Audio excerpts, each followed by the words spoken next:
Agromil Agronegócios. Você encontra fertilizantes, gesso agrícola, adubação foliar, calcário e fosfato, mecanização agrícola. Você já ouviu falar em fertilizante com ureia protegida? Estou falando do fertilizante Super N da Fertipar. Tem a facilidade de aplicação sem problemas de empedramento. Pode ser armazenado por longos períodos. Tem maior rendimento operacional, proporcionando menor custo com frete e mão de obra. E o melhor, a aplicação pode ser a lanço ou superfície, em tempo seco, nem precisa incorporar. Alta concentração, Super N, doses menores, rendimento operacional. Estas e outras vantagens você encontra só na Agromil Agronegócios. Então não esqueça, negócio é o Super N com Agrotrain. Agromil Agronegócios. Anota o telefone 016 3663 5426 em Jardinópolis, na Avenida Visconde do Rio Branco 536. Agromil Agronegócios. Restaurante Tóquio. Sofisticação e qualidade.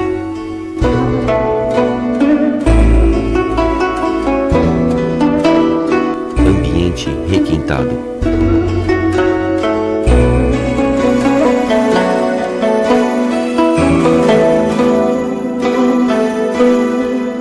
O irresistível sabor da culinária oriental.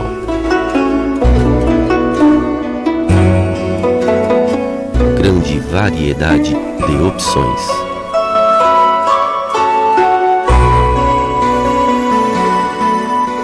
O primeiro restaurante por quilo da região.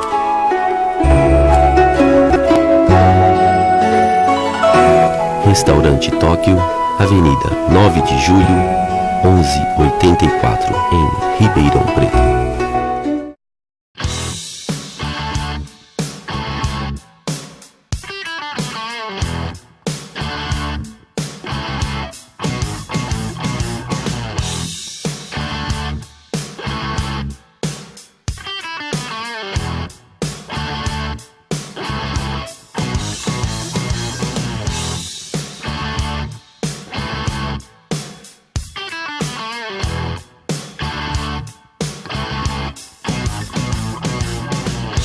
Olá, está começando o programa É Isso Aí. No programa de hoje, nós vamos continuar aquela série de reportagens sobre legislação americana e traçar um paralelo com a nossa legislação aqui no Brasil. Para isso, nós estamos recebendo aqui em nossos estúdios uma advogada americana, a doutora Ingrid Domingues McConville. Ela é advogada no estado da Flórida e está agora discutindo, vamos conversar sobre as questões trabalhistas nos Estados Unidos. Doutora Ingrid, muito obrigado por estar aqui novamente. Obrigada pelo convite. Doutora Ingrid, vamos começar. Aqui no Brasil, a nossa legislação trabalhista prevê 13º salário ao empregado, férias, 13º, licença maternidade, enfim, uma série de benefícios e também direitos previdenciários. O salário aqui é mensal. Como é que é a contratação de um empregado nos Estados Unidos? Por exemplo, full time, né? Por tempo integral. Como é que funciona lá? Depende se o empregador for um empregador estadual, se for o estado, se for o governo federal ou se for um particular. Por exemplo, uma pessoa que vai trabalhar no escritório de advocacia, uma secretária, por exemplo. Ela pode ganhar ou por hora, ou ela pode ser um salário anual. Você lá recebe ou como um salário anual ou por hora. Dependendo do estado, tem o salário mínimo daquele estado. É tudo baseado nos estados. Para a categoria ou não? Não, para todo mundo. Para o salário é igual. O salário mínimo, por exemplo, na Flórida, são $7,15. A hora. A hora. Existem outros estados que são mais, outros são menos. Existe agora também uma polêmica, estão tentando mudar isso para transformar o salário mínimo em algo federal. Mas não, por enquanto não conseguiram, não existe ainda. Continua na área estadual. Então, uma pessoa que vai trabalhar, digamos, no escritório, ela pode ser uma pessoa de salário, pode ser uma pessoa que trabalha por hora. Se for uma pessoa que trabalha por hora, ela pode trabalhar ou 20 horas, que é considerado part-time, meio expediente, ou 40 horas por semana, que é full-time. Essa pessoa que trabalha por hora vai ter o direito de 1 hora de almoço. Ela pode ou não ter benefícios como a assistência médica. Isso tudo depende do empregador. É tudo estabelecido pelo tamanho do empregador e como a empresa funciona. A área médica mudou agora recentemente por causa das mudanças feitas pelo presidente Obama, o Obamacare. Mudou bastante e não para o melhor. Está bem confuso agora o sistema médico nos Estados Unidos, ainda não definimos o que vai acontecer. Mas, no passado, uma empresa geralmente oferece assistência médica, o seguro médico para os funcionários, ou gratuito, ou o funcionário paga uma parte. Mas, desculpa, mas em sendo um estabelecimento pequeno, uma empresa aí de porte pequeno, porte médio, o empregador, ele tem obrigatoriedade de oferecer um sistema médico ou não? Antes não, mas agora sim. Agora é obrigatório. Agora, por isso que está causando tanto problema na política dos Estados Unidos a área médica, porque antes o empregador não era obrigado a oferecer um plano médico, a não ser que ele tivesse uma empresa de certo tamanho, de certo nível, tá? Mas agora todo mundo é obrigado a oferecer um plano médico. E se você não oferecer, você vai ter que pagar uma taxa bastante alta, como se fosse uma multa. Okay. Então, essa área agora está difícil de definir, porque nem nós ainda sabemos como vai funcionar, porque é muito recente. O Obamacare começou ainda esse ano, e agora que as inscrições estão começando para os planos pessoais, os planos empresariais, e está muito confuso, realmente, nem eu ainda entendo.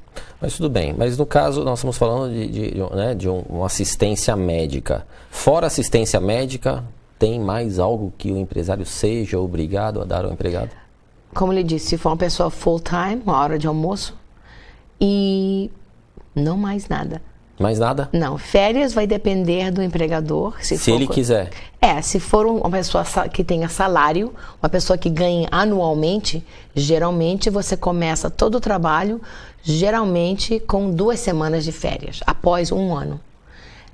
Existem pessoas que trabalham por hora que também têm as suas férias de 1 semana ou 2 semanas. Depende da empresa. Não é algo que é obrigatório, não é uma lei federal que exige férias de tantos dias. Então, nós não temos 13º, nós não temos final de ano, ganho bolsa, várias bolsas de família. Lá não tem isso. Existem assistências, mas para outros níveis de trabalhadores. Então, se o sujeito tem uma padaria, tem um supermercado, tem um escritório de advocacia, um consultório médico, ele quer contratar um funcionário, ele vai pagar aquele valor, $7 no caso no estado, mais $11%. Mais 11%, que são é pro os governo. Impostos, exatamente, a aposentadoria da pessoa, o Social Security, o empregador tem que contribuir. Sobre esses $7. Exatamente, sobre os 7. Mas ele paga direto para o governo? É um tributo só ou são 250 boletos conforme cada código diferente? FICA, Social Security, são 3. Geralmente são 3. Três tributos. 3 tributos. Para qualquer tipo de segmento? Geralmente. Então ele vai pagar os $7 a hora para o funcionário, mais 11% mais ou menos nesses 11%, 3 tributos.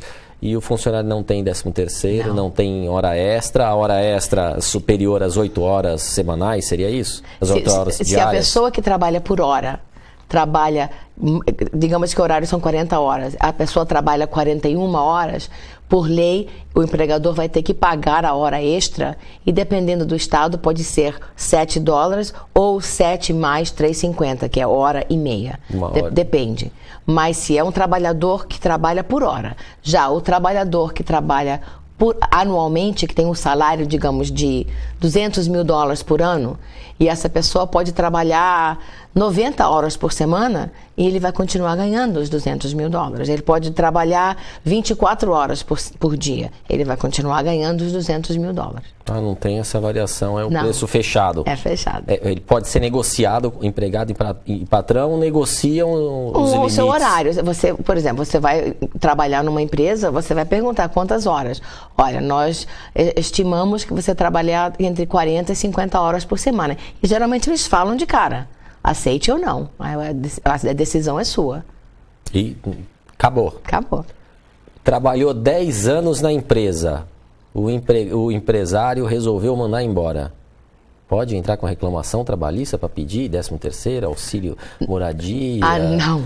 férias, 13º, horas extras não computadas? Como é que fica isso? Bom, se o empregador fez algo errado, por exemplo, se foi uma pessoa que tinha horas extras e não foram pagas, que teve férias e não foram pagas, lógico, isso vai ter assegurado. Exatamente. Mas quase todos os estados são considerados at will. O seu emprego, você não só tem o direito de se demitir, falar eu vou embora, como o empregador tem o mesmo direito. Então ele pode segunda-feira chegar para você e falar: Luiz Rodrigo, nós gostamos muito de você, mas infelizmente não precisamos mais dos seus serviços, você está lá há 10 anos. Ou você... E não vão pagar mais nada por isso? Não, eles talvez te deem 2 semanas de bonificação, mas a critério deles... Mas, exatamente, não tem necessidade de dar nada. Ou você pode chegar segunda-feira e falar: sabe o que, eu vou embora, tchau. Sem ter que dar aviso prévio nenhum.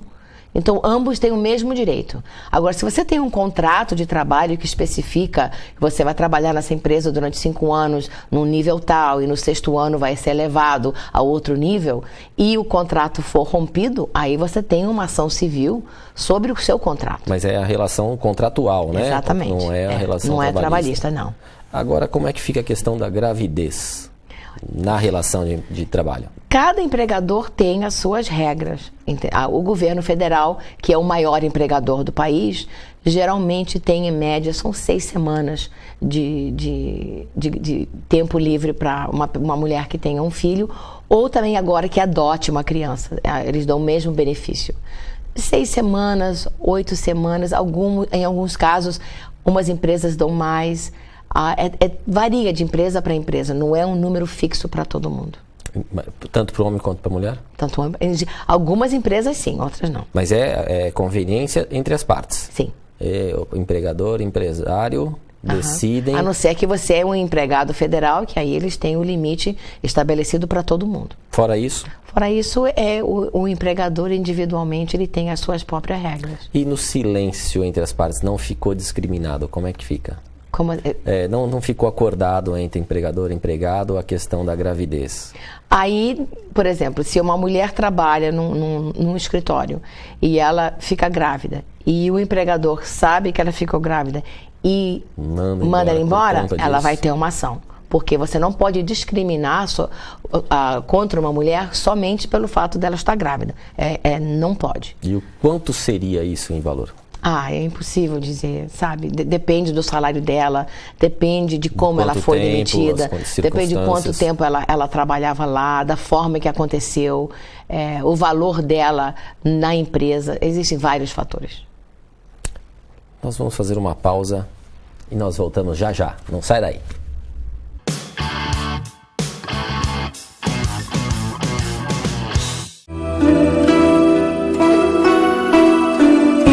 Restaurante Tóquio. Sofisticação e qualidade.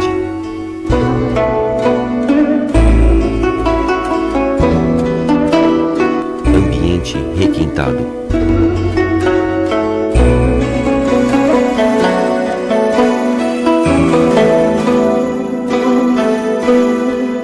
O irresistível sabor da culinária oriental.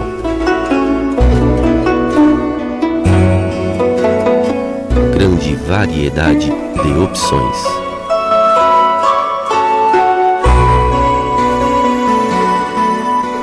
O primeiro restaurante por quilo da região.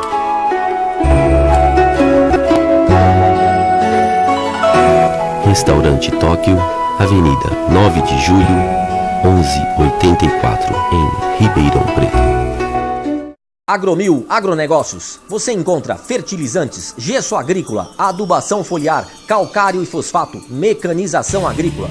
Você já ouviu falar em fertilizante com ureia protegida? Estou falando do fertilizante Super N da Fertipar. Tem a facilidade de aplicação sem problemas de empedramento. Pode ser armazenado por longos períodos.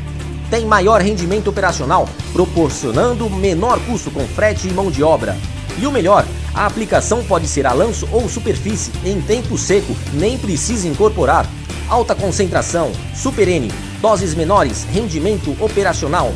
Estas e outras vantagens você encontra só na Agromil Agronegócios. Então não esqueça, negócio é o Super N com AgroTrain. Agromil Agronegócios. Anota o telefone 016 3663 5426. Em Jardinópolis, na Avenida Visconde do Rio Branco, 536. Agromil Agronegócios. Segurança é coisa séria e pensando nisso, a Automatic Porter Segurança Eletrônica e Automação é líder no mercado com mais de 20 anos de experiência. Atuando em Ribeirão Preto e região, comercializa produtos de alta qualidade com as mais modernas soluções em circuito fechado de televisão, controle de acesso por cartões ou tags, portões eletrônicos, cerca elétrica, interfonia, PABX e biometria. É muito fácil. Acesse o site automaticporter.com.br ou ligue 3625-7132 ou 3612-2403. A Automatic Porter fica no Jardim Botânico, na Praça Doutor Fernando Jorge Roselino, número 72, ao lado de uma grande empresa de ar-condicionados. Segurança eletrônica é isso aí. Segurança eletrônica é Automatic Porter.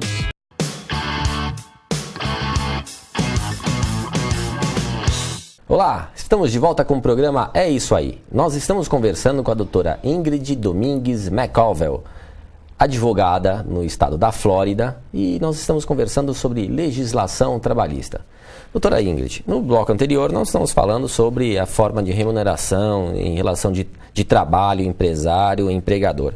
Como é que está a questão da discriminação, especificamente na questão dos gays, nos Estados Unidos? Olha, é um assunto de grande polêmica nos Estados Unidos. Todo cidadão ele tem a proteção contra a discriminação de vários tipos. Isso é algo que já faz parte da fibra do país. Na área dos gays, eles têm um movimento muito forte e eles têm muita proteção. Tem proteção e tem muitas pessoas que são contra. Por exemplo, ultimamente houveram vários casos de empresas ou companhias, como uma padaria, por exemplo. Teve uma padaria que ela se recusou a fazer um bolo de casamento para um casal gay. Esse casal arrumou um advogado e acionou essa padaria no nível federal, porque existem leis federais antidiscriminatórias. E eles acionaram essa padaria, pequena padaria, que uma delas, foram vários casos, uma delas tiveram que fechar e não puderam mais continuar as suas atividades, porque os gastos de defender esse tipo de ação eram muito. Outra área de discriminação agora que está exigindo é na área do aborto e anticoncepcionais. Por razão do Obamacare, que exigiu tantas mudanças na área de seguros, de remédios, apareceram vários casos. O mais famoso de uma empresa chamada Hobby Lobby, que é uma empresa que pertence a uma família tradicional cristã que tem os seus princípios religiosos. Um dos funcionários reclamou e uma ação foi iniciada no nível federal que o Hobby Lobby estava recusando fornecer como parte do seu seguro médico e de remédios um tipo de anticoncepcional que termina a gravidez, você toma no dia seguinte e a gravidez termina, que para o dono dessa empresa ele considerava como se fosse um aborto. E eles são uma família que tem realmente uma condição muito forte e foram até o fim e chegaram à Suprema Corte, que foi uma longa jornada, e eles batalharam e conseguiram ganhar, dizendo que, embora seja uma empresa, uma pessoa jurídica, a pessoa jurídica também tem os seus direitos de ter os seus próprios pensamentos e seguir a sua própria filosofia. Então isso foi uma decisão muito boa para as pessoas que acreditam que uma empresa jurídica pode ter sua filosofia. Isso vai dar ainda o que falar, ainda vai ter outros tipos de ações. Mas essas duas áreas de discriminação estão realmente muito forte agora, está em moda.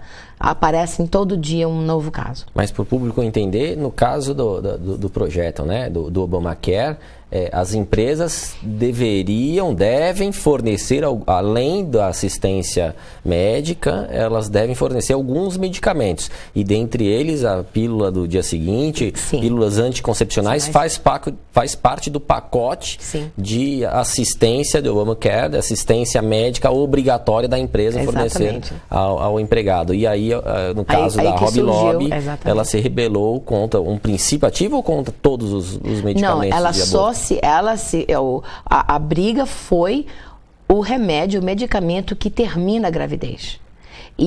Se você lê a opinião da Suprema Corte que foi feita, quando eles decidiram, o Hobby Lobby oferece, se não me engano, 16 tipos de anticoncepcionais. Eles somente eliminaram os que terminam a gravidez. Porque para eles era uma questão filosófica abortiva, religiosa. Exatamente. Mas eles continuam oferecendo o anticoncepcional. Mas esse grupo queria excluir tudo, não, incluir tudo, todo tipo de remédio, de droga, qualquer tipo. E isso ainda vai dar mais casos em outras áreas, em outros remédios, em outros tipos de medicamentos. Isso ainda vai muita ação vai ser iniciada, né, nesse assunto. Então, na relação empregado-empregador, pela contratação, está mais ligado à natureza civil, né, à natureza contratual entre pessoas, do que efetivamente legislação trabalhista. Eu dou um exemplo, por exemplo, não contratar ou dispensar um funcionário por ele ser gay, por ele ter uma relação homoafetiva, ou por ter tatuagem, um corte de cabelo diferente. Então isso está mais ligado à responsabilidade civil do que à responsabilidade trabalhista. Sim, porque nós temos, voltando à Constituição, a Constituição proíbe certa discriminação. E com a evolução de um país e de um povo, certas categorias aparecem. Talvez no ano 1800 não havia tantas tatuagens. Hoje já é uma coisa da sociedade. Comum. E outras categorias de pessoas que poderiam ser discriminadas. Então, isso está tudo protegido pela Constituição, mas pode ser argumentado. Por exemplo, tem certas áreas no governo federal, na área policial, na área militar, alguns que proíbem a tatuagem visível nos braços ou no pescoço. E isso não foi argumentado e não creio que ninguém vai ganhar uma causa em favor disso. Por causa da própria política do organismo de defesa. Exatamente. Mas embora no ano passado, nos Estados Unidos, no caso no Exército, teve o caso dos soldados que expuseram o relacionamento homoafetivo e ganharam o direito de permanecer, não foi? Sim, antigamente era don't ask, don't tell. Não pergunte e não fale. Essa era a lei, digamos, no sistema das Forças Armadas. Mas teve a mudança com o Obama, mudou isso agora. Eles podem ser livremente gays e não podem ser discriminados. E isso foi bem recente, uma coisa que não faz muito tempo. Não está definido ainda? Olha, eu não sei se isso seria uma das coisas que mudaria com o novo governo. Não creio. Porque é uma coisa muito, muito popular. E os dois lados brigam muito, mas não creio que não vai mudar muito. Na esfera governamental, qual é o tipo de relacionamento trabalhista que existe? Como é que fica esse acordo de natureza civil entre empregado e empregador? Como é que fica esse acordo entre governo estadual, em qualquer esfera, estadual, municipal ou federal, e o servidor público? Tem alguma peculiaridade ou não? Olha, como nos Estados Unidos existem dois tipos de governos, tem o governo federal e o governo estadual. Geralmente as leis trabalhistas, as principais, são governadas pelo nível estadual. A não ser que você atinja um assunto que envolva um assunto federal, como a discriminação. Aí você vai acionar uma empresa no nível federal. Mas na área trabalhista é tão diferente daqui. Eu ouço histórias agora, recente no Brasil, conversando com vários empresários, que eu realmente fico assim, bastante abalada. Me contaram uma história, por exemplo, se uma empresa faz algo errado, mas não foi exatamente a culpa da empresa, o funcionário teve alguma parte nesse erro, por um ato no fim do dia é culpa da empresa. A empresa é responsável por atos do funcionário. Nem sempre é o caso nos Estados Unidos, não. A empresa tem a sua proteção, o empregado também tem. Mas aqui parece que a lei trabalhista é muito a favor do empregado. Sim, não, a lei trabalhista é para proteger os direitos do empregado. Lá é para proteger os dois. É imparcial, lá é imparcial. Sim, e sempre foi, e eu pessoalmente acredito que continua sendo. E tem que ser, porque se você der o valor a um e não ao outro, você cria um clima que nunca vai, as duas partes nunca vão se entender, nem num nível político, nem num nível social, nunca vai dar certo. Porque aqui no Brasil a legislação trabalhista ela tutela os interesses do empregado. Então, quando se apresenta uma questão trabalhista para o juiz de direito, o juiz trabalhista, que é federal, quando se apresenta um problema para ele, ele vai sempre proteger o lado mais fraco, que é o empregado, contra a empresa. E raras as vezes em que o empresário, mesmo cumprindo todos os direitos, todas as obrigações trabalhistas, raras vezes o empregado, o patrão, ele vai sair vitorioso numa relação trabalhista. Não, lá isso é bem diferente. Ambos têm direitos. Lógico que existem casos de empregadores que merecem perder. Exatamente. Mas, em geral, ambas partes têm o mesmo direito. Na área de acidentes de trabalho. É uma área que é uma área não só federal, mas também estadual. Essa você tem um pouco mais de proteção do que em outras áreas, porque todo empregador, se ele tem um certo número de empregados, acima de 3, você é obrigado a ter um seguro que proteja os seus empregados.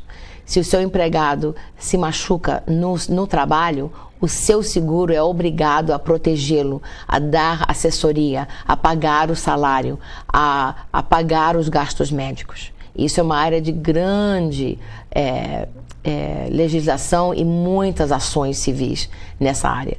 Mas, embora o empregador tenha mais responsabilidade nessa área, o empregado também. Se ele se machucou porque ele não teve cuidado, ou chegou bêbado no trabalho e caiu e uma máquina cortou o braço dele, ele não vai ter tanto sucesso, porque a lei vai ver ambas partes e ver realmente quem foi culpada.